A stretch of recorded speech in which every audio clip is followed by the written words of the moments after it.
We talked about the offensive line.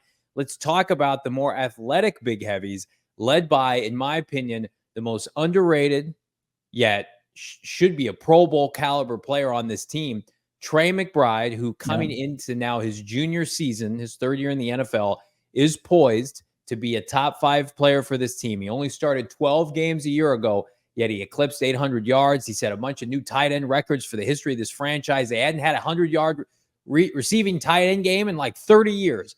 Yeah. Trey checked all the boxes, and he was undoubtedly Steve Keim's best parting gift. And it's his want and will to be a complete tight end, right? It's not just about being a threat in the receiving game, even though he did take that to levels that we haven't seen since the Arizona Cardinals moved to the desert, right? And I mean, he leads the charge, and he's a third-year player, and he's the elder statesman in that room. And sometimes you would say with the inexperience, that's a bad news, but I think the Cardinals really like what they have in that room. They've got a converted wide receiver, Elijah Higgins, who I thought was a great safety valve player for this offense last year. And then the addition of Tip Reiman to kind of just do what, I think the other two what they lack in the run blocking department. And that's not a knock on Trey McBride, but Tip Reiman was the best run blocking tight end in this draft. It's a versatile, diverse group as far as their play styles. And I like it. I really like it. They all complement each other so well, right? And I haven't seen Tip Reiman play one snap of NFL football, but we had his position coach from Illinois on this show. He's a selfless player. He's somebody that helps the team in whatever capacity, and probably was not utilized to his fullest extent at the University of Illinois and was hampered by their quarterback play. Then you've got, Higgy Bear last year, converted wide receiver tight end. As you mentioned, like somebody that has a 6th-round pick. I mean, he's going to not only be a part of this team, part of this offense, I think he's got a chance to really solidify himself as a nice complementary receiving tight end to Trey McBride. I go back and watch some of the games to end last year. I mean, go watch the Philadelphia game. He was the second leading receiver against Pittsburgh. So Trey McBride, rightfully so, gets all the headlines and accolades. But if you tell me, okay, Tip Reiman was drafted to be a top 3 to 5 blocking tight end in the NFL. Higgy Bear is just another big body wide receiver tight end combo. And then you've got a Pro Bowler at the position. I mean, like any of those guys should be able to be your tight end one on any given Sunday if somebody were to go down. And that's a good feeling to have. It is. Because historically, that was not the case. You just kind of took what you had. Mm-hmm. Yeah, it was just kind of a hodgepodge, like mishmash of maybe you threw bunch of free agent dollars at somebody, or you traded in the case of Zach Ertz for somebody that was, on the downhill slope of their career, or, you reached in the draft and you didn't necessarily hit somebody that was going to consistently make plays, or somebody that you emerged like Ricky Seals-Jones was like a practice squad guy. And then you're like, hey, this is going to be our next great guy. And then you see like why he struggled to consistently stay at the NFL level. So that's not the case with this group. Like they all, I think have found their way for specific reasons to the NFL level, and they have a specific role on this team, and then do have, I think places where they can grow, especially a guy like Tip Reiman. When we talk about just how physical he can be and how big he is, 6'5", 271, and then he's off the charts as far as his RAS score, in his pre-draft workouts. I mean, this guy's as athletic as they come. We talk about fastest 40 times. He's not going to be your fastest 40 time, but at 271 and he's a 4'6" guy, that's scary. Like he's a freak. And I think they're all freaks in their own right.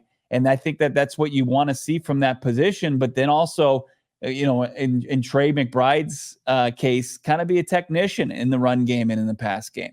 Yeah, I mean, we joke about Tip Reiman as Alpha Male JV saying can't wait for the Tip JV interaction at training camp. But when you get the momentum of somebody that big and that powerful at 6'4", as you said, for a 40 time, I mean, he ought to be able to open some lanes, and he'll become an immediate fan favorite. He was putting people on their ass week 1 at Buffalo. So again, like, let's see how he does. He did well in the gauntlet drill at the NFL Combine, but he is a position right now where you're a top 100 pick. People are going to want immediate results, and he's got to show something. He's got to show athleticism, and he's got to be able to prove himself. But I mean, listen, it all starts and ends with Trey McBride. Trey McBride, second round pick out of Colorado State, somebody that this time last year, Bo, we were hopeful. We were hopeful that he was going to emerge. And then we saw what happened with Zach Ertz. He was coming off a torn ACL. There's no way Ertz is going to be ready to start the year. It's going to be Trey McBride's job. And then you fast forward, that was not how the depth chart looked. So it took Trey about 4 to 5 weeks to really earn that trust of the coaches, to be the guy, and at the same time, take full advantage that Ertz was hurt again, and then they had to release him. So 12 weeks last year, he was amongst, if not the most dominant receiving tight end in the NFL. Yet, unfortunately, our frenemies at ESPN did not include him, Bo, as you put on Twitter today, in the top 10 tight ends in the NFL.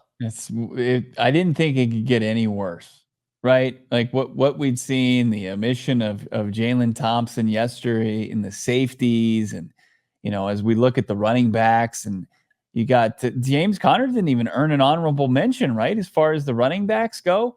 And this is a list that's compiled from league execs, coaches, and scouts. And I look at this top 10 list, and I see Trey McBride on the outside looking in. If I run an organization and one of my coaches or scouts or execs he has Dalton Schultz in the top 10 and Trey McBride not, I'm firing his ass, because he doesn't know talent when he sees it. That is just an unbelievable omission.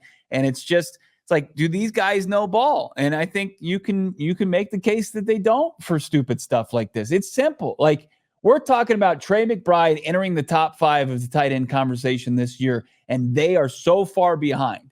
They are so far behind. Like, when do they get their 2023 Arizona Cardinals season tape and they can watch Trey McBride play football? Because if they clearly haven't watched him yet.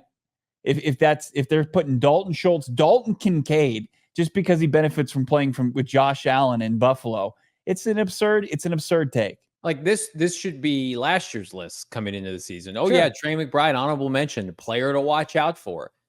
Yet he's got the same quarterback coming back in Kyler Murray that he shined with. He's got the same offense. Offensive coordinator hasn't changed. It's not like he's got, like, Tim Reiman is a complimentary tight end to Trey. He's not competition. He's not taking snaps away from Trey McBride. Right.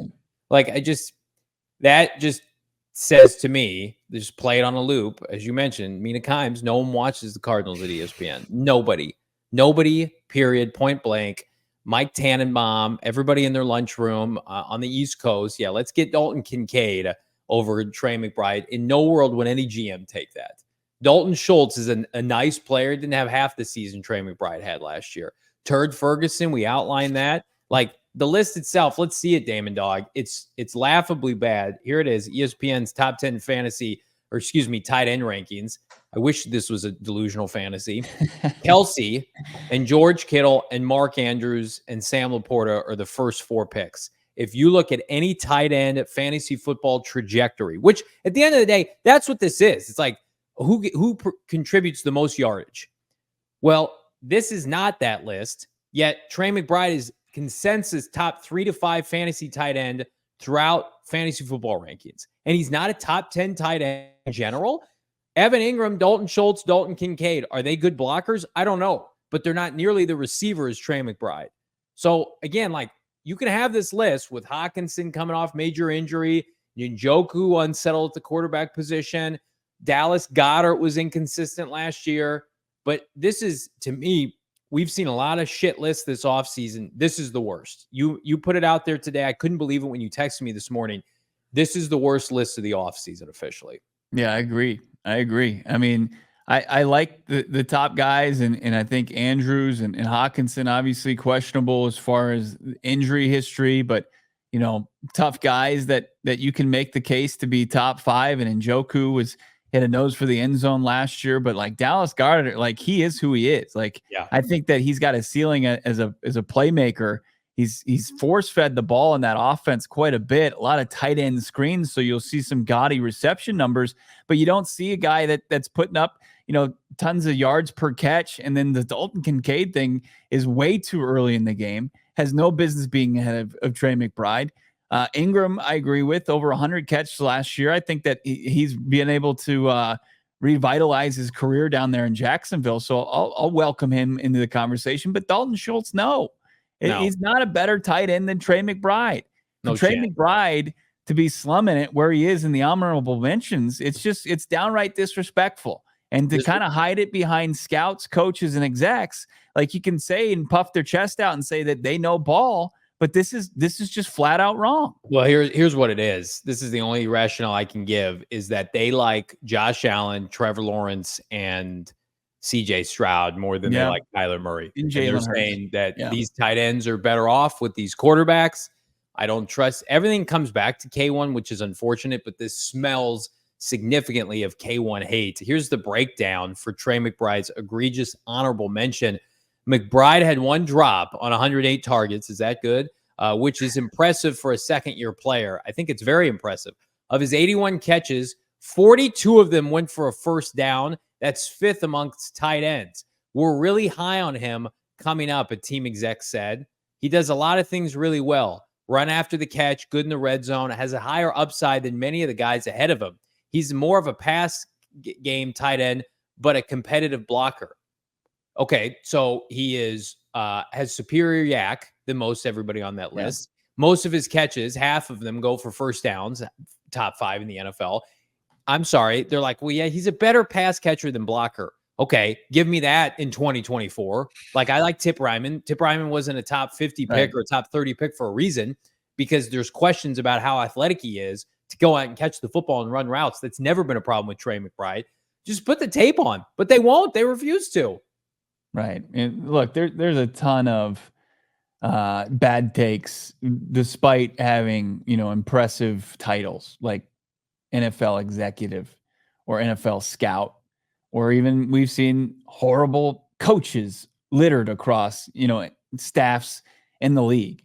So just because they have those titles doesn't mean that their take is correct. And I don't know where they're getting their information when they're making these lists. It's just awful. It's just bad. And they're not getting it from me.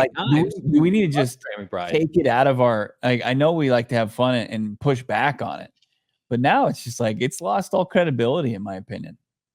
What's Jeremy Fowler's writing these articles? Jeremy Fowler probably sat at lunch one day, had a BLT with Mike Tannenbaum and about 7 other slappies at ESPN, a bunch of guys that have not been relevant in about 10 years. They said, you know what, give me your top 10 at each position. Yeah. And this is what they came up with.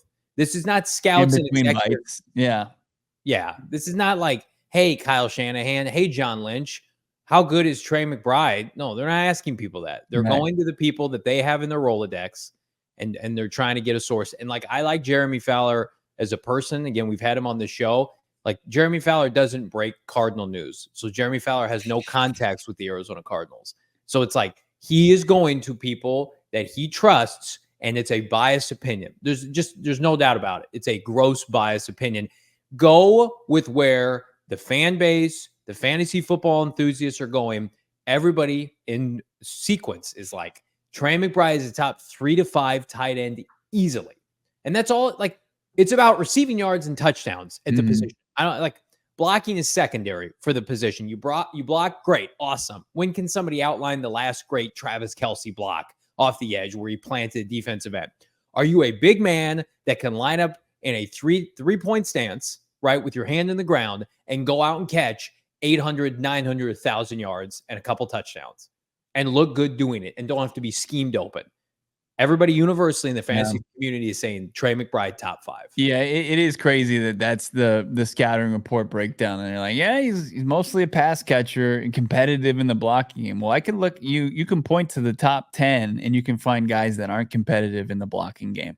And their numbers do kind of pale in comparison to what Trey McBride did in 12 starts. Yeah. 12 starts were in 5 games. He played a back seat to the Cardinals organization. And I guess credit to them for paying respect to one of the great tight ends of this generation and Zach Ertz. But, it did a little bit. Luckily, at the end of the day, it didn't hinder Trey McBride from breaking out in his sophomore season. Really depressing, disappointing, yet we are just, 10 days away from putting to bed all of these off-season rankings and lists when real actual football begins.